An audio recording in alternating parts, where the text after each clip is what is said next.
Moteur ça tourne et action!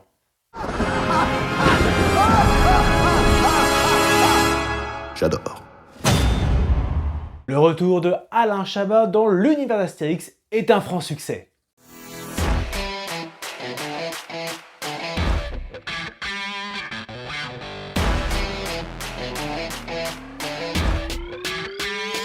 Salut, c'est David de Mediashow, j'espère que tu vas bien. On se retrouve aujourd'hui sur la chaîne YouTube pour une nouvelle vidéo consacrée à la mini-série d'animation française Astérix et Obélix, le combat des chefs, réalisé par Alain Chabat et Fabrice Joubert.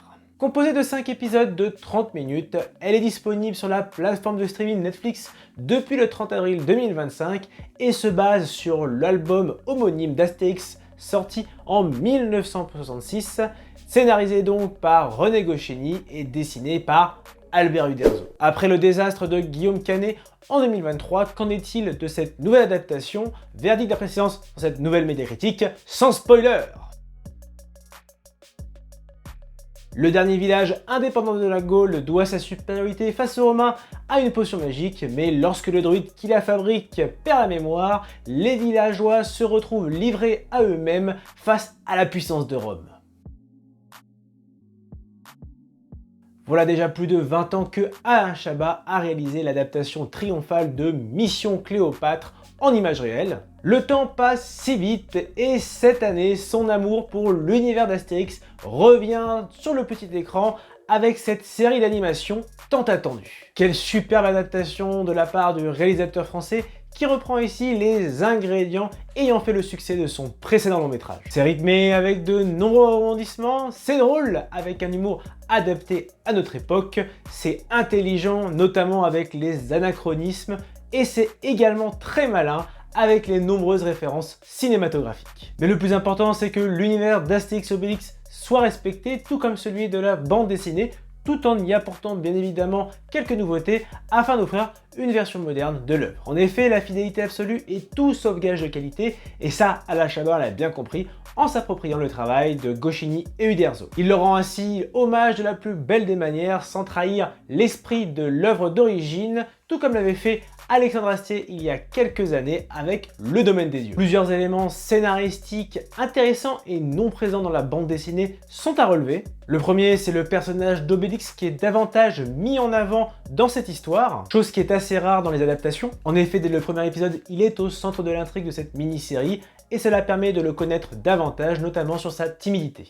Le second, c'est d'avoir dédié plus de la moitié d'un épisode sur l'enfance d'Astérix et Obélix, ce qui nous permet d'en apprendre davantage sur nos deux héros et le début de leur grande amitié. Le dernier, c'est d'avoir donné de l'épaisseur au personnage d'Aplus Bégalix, notamment sa relation avec Astérix et Obélix durant leur jeunesse. Un énorme travail sur le scénario, bravo Monsieur Chabat.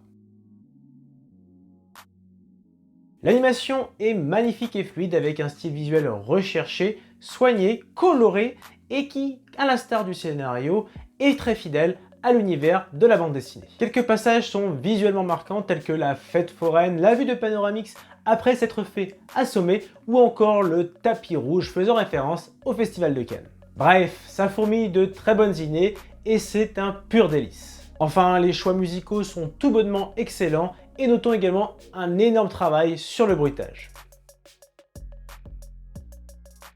De nombreux changements dans la distribution pour ce nouveau film d'animation. Certes, ça bouscule nos petites habitudes, mais le résultat reste de qualité. Alain Chabat succède à Christian Cavier et Roger Carrel pour la voix d'Astérix. Gilles Lelouch remplace Guillaume Briat pour la voix de Obélix.